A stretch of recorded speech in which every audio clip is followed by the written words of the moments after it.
गणतंत्र गोटे छात्र भावे स्वागत करुच्ची। कोटी कोटी लोक समाजर गरीब लोक माने वंचित वर्गर लोक माने एससी एसटी ओबीसी समाजर लोक माने महिला माने दूर दूरांतर लोक माने ये उत्सव रे ये पर्व रे निजको शामिल करिवे। सब राजनीतिक दल मानकु ए अवसर में शुभेच्छा दौची। नागरिक मानक पाकु जीवा प्रसंग भित्तिक जीवा आलोचना हब समालोचना हब प्रचार हब अभिनव उपाय अवलंबन करा जीवो। लोक मानकर पाखरे पारदर्शितार सह निजर कथा को रखिबार गोटे बड़ पर्व।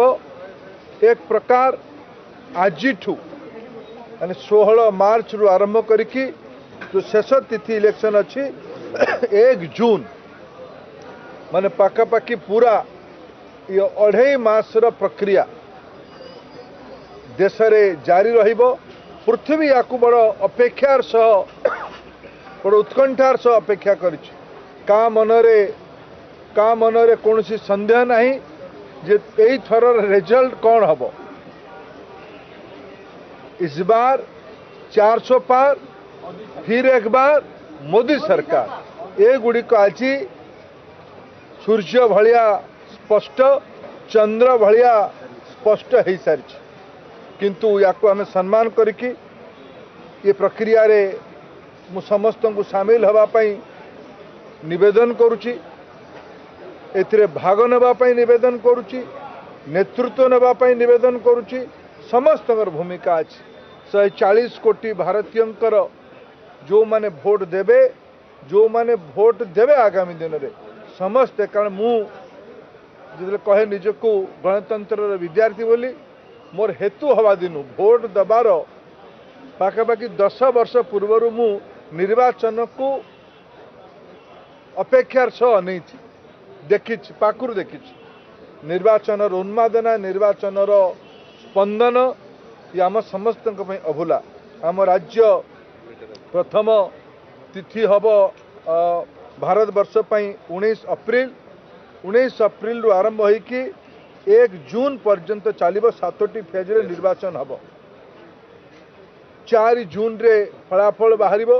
और आम राज्य ओडिशा रे प्रथम फेज रे इलेक्शन मे 13, द्वितीय फेज रे इलेक्शन मे 20, आम राज्य तृतीय फेज रे इलेक्शन मे 25 आउ आम राज्य शेष आउ चतुर्थ फेज रे इलेक्शन 1 जून को हम।